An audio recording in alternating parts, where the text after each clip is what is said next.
السلام علیکم ویورز، کیسے ہیں آپ سب؟ امید ہے آپ سب خیریت سے ہوں گے۔ ہم پھر سے حاضر ہوئے ہیں آب حیات کے نئے ایپیسوڈ کے ساتھ۔ چلیے پھر شروع کرتے ہیں۔ اگنور، وہ پہنچ کا رہ گیا۔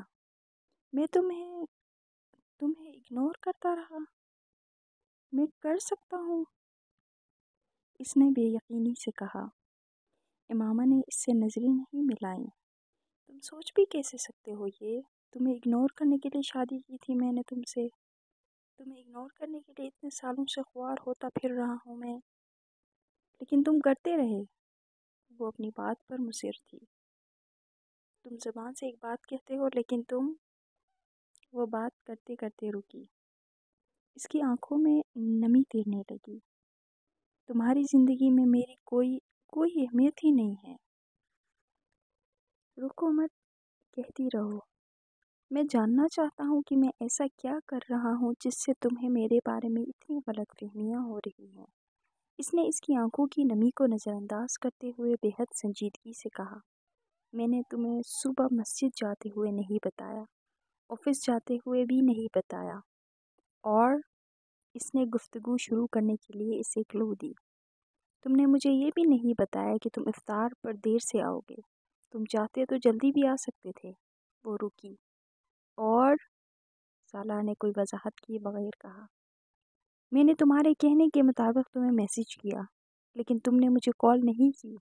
اپنے پیرنٹس کو ریسیو کرنے یا چھوڑنے کے لیے تم مجھے بھی ایئرپورٹ لے کے جا سکتے تھے، لیکن تم نے مجھ سے نہیں کہا۔ ٹھیک ہے، میں نے نہیں کہا کہ مجھے سیدہ اماں کے گھر پر چھوڑ دو، لیکن تم نے ایک بار بھی مجھے ساتھ چلنے کے لیے نہیں کہا۔ میری کتنی بےعزتی ہوئی ان کے سامنے، وہ بہتے آنسوؤں کے ساتھ کہہ رہی تھی۔ وہ پلک جھپکے بغیر یکٹک اسے دیکھ رہا تھا۔ پانی اب بھی اس کی آنکھوں سے ہی نہیں، ناک سے بھی بہنے لگا تھا۔ وہ پوری دل جمی سے رو رہی تھی۔ سالار نے سینٹرل ٹیبل کے ٹیشو باکس سے ایک ٹیشو پیپر نکال کر اس کی طرف بڑھایا۔ اس نے اس کا ہاتھ جھٹک کر خود ہی ایک ٹیشو پیپر لیا۔ اس نے ناک رگڑی تھی، آنکھیں نہیں۔ اور سالار نے بڑے تحمل کے ساتھ ایک بار پھر کہا۔ وہ کہنا چاہتی تھی کہ اس نے اسے شادی کا کوئی گفٹ نہیں دیا۔ اس کی ایک دکھتی رگ یہ بھی تھی، لیکن اس نے تحفے کا ذکر کرنا اسے اپنی توہین لگی۔ اس نے تحفے کا ذکر نہیں کیا۔ کچھ دیر تک وہ اپنی ناک رگڑتی سسکیوں کے ساتھ روتی رہی۔ سالار نے بالآخر اس سے پوچھا، بس، یا ابھی کچھ اور بھی جرم ہے میرے؟ مجھے پتا تھا کہ تم شادی کے بعد میرے… سالار نے اس کی بات کاٹ دی۔ ساتھ یہی کرو گے۔ مجھے پتا ہے تمہیں میرے بارے میں سب کچھ پہلے ہی پتہ چل جاتا ہے۔ وہ اس کے جملے پر پوری طرح چڑا تھا۔ اس کے باوجود اب تم مجھے کچھ کہنے کا موقع دو گی؟ وہ چپ بیٹھی، اپنی ناک رگڑتی رہی۔ اگر میں شادی کے اگلے دن آفس سے جلدی آ سکتا تو آ جاتا۔ آج آیا ہوں نا جلدی۔ تم اپنے پیرنٹس کے لیے تو آ گئے تھے۔ امامہ نے مداخلت کی۔ اس دن میری پریزنٹیشن نہیں تھی اور میں نے تمہیں کال کی تھی، ایک بار نہیں کئی بار۔ تم اپنا سیل فون دیکھو گی یا میں دکھاؤں؟ سالار نے چیلنج کرنے والے انداز میں کہا۔ میرے میسیجز کرنے پر تو نہیں کی تھی نا؟ اس وقت میں میٹنگ میں تھا، میرا سیل میرے پاس نہیں تھا۔ بورڈ روم سے نکل کر پہلی کال میں نے تمہیں ہی کی تھی۔ ریسیو کرنا تو ایک طرف تم نے توجہ ہی نہیں دی۔ میں نے سیدہ اماں کے گھر پر بھی تمہیں کالز کیے، تم نے وہاں بھی یہی کیا، بلکہ سیل فون آف کر دیا۔ تو مجھے بھی تو ناراض ہونا چاہیے تھا۔ مجھے کہنا چاہیے تھا کہ تم مجھے اگنور کر رہی ہو، لیکن میں نے تو ایسا نہیں کہا۔ میں نے تو سوچا تک نہیں اس چیز کے بارے میں۔ وہ اب اسے سنجیدگی سے سمجھا رہا تھا۔ تمہیں اپنے ساتھ ایئرپورٹ لے کر جانا تو ممکن ہی نہیں تھا۔ ایئرپورٹ ایک طرف ہے، بیچ میں میرا آفس ہے، اور دوسری طرف گھر۔ میں پہلے یہاں آتا، تمہیں لے کر ایئرپورٹ جاتا، دگنا ٹائم لگتا، اور تمہارے لیے ایئرپورٹ جا کر ریسیو کرنا ضروری نہیں تھا۔ وہ ایک لمحے کے لیے رکا، پھر بولا، اب میں شکایت کروں تم سے؟ امامہ نے نظریں اٹھا کر اسے دیکھا۔ تم نے سیدہ اماں کے گھر پر ٹھہرنے کا فیصلہ کیا، مجھ سے پوچھنے کی زحمت تک نہیں کی۔ اس کی آنکھوں میں سیلاب کا ایک نیا ریلا آیا۔ میرا خیال تھا تم مجھے وہاں رہنے ہی نہیں دو گے، لیکن تم تو تنگ آئے ہوئے تھے مجھ سے۔ تم نے مجھے ایک بار بھی ساتھ چلنے کو نہیں کہا۔ صلاح نے بے اختیار گہرا سانس لیا۔ مجھے کیا پتا تھا؟ میں نے سوچا کہ تمہاری خواہش ہے، مجھے پوری کرنی چاہیے۔ چلو ٹھیک ہے، میری غلطی تھی، مجھے کہنا چاہیے تھا تمہیں چلنے کے لیے، لیکن کم از کم تمہیں مجھے خدا حافظ کہنے کے لیے تو باہر تک تو آنا چاہیے تھا نا۔ میں 15 منٹ تک صحن میں کھڑا انتظار کرتا رہا، لیکن تم نے ایک لمحے کے لیے باہر آنے کی زحمت نہیں کی۔ میں ناراض تھی اس لیے نہیں آئی۔ ناراضگی میں بھی کوئی فارمیلٹی تو ہوتی ہے نا؟ وہ خاموش رہی۔ تم نے فرقان کے حوالے سے ضد کی کہ مجھے وہاں نہیں جانا، خواہ کی ضد تھی۔ مجھے برا لگا، لیکن میں نے تمہیں اپنی بات ماننے پر مجبور نہیں کیا۔ وہ ایک لمحے کے لیے رکا۔ فرقان میرا سب سے زیادہ کلوز فرینڈ ہے۔ فرقان اور بھابھی نے ہمیشہ میرا بہت خیال رکھا ہے، اور یہ میرے لیے قابل قبول نہیں ہے کہ میری وائف اس کی فیملی کی عزت نہ کرے۔ اس کی آنکھوں میں امڑتے سیلاب کے ایک اور ریلے کو نظر انداز کرتے ہوئے اس نے کہا۔ امامہ نے اس بار کوئی وضاحت نہیں کی تھی۔ میں نے تم سے یہ گلہ بھی نہیں کیا کہ تم نے میرے پیرنٹس کو ایک دفعہ بھی کال کر کے یہ نہیں پوچھا کہ وہ یہاں ٹھیک سے پہنچ گئے یا ان کی فلائٹ ٹھیک رہی۔ وہ بڑے تحمل سے کہہ رہا تھا۔ وہ جذبس ہوئی۔ میرے پاس ان کا نمبر نہیں ہے، تم مجھ سے لے لیتی۔ اگر تم واقعی ان سے بات کرنے میں انٹرسٹڈ ہوتی، وہ تمہارے لیے یہاں آئے تھے، تو تمہاری اتنی ذمہ داری تو بنتی تھی نا کہ تم ان کی فلائٹ کے بارے میں ان سے پوچھتی یا ان کے جانے کے بعد ان سے بات کرتی۔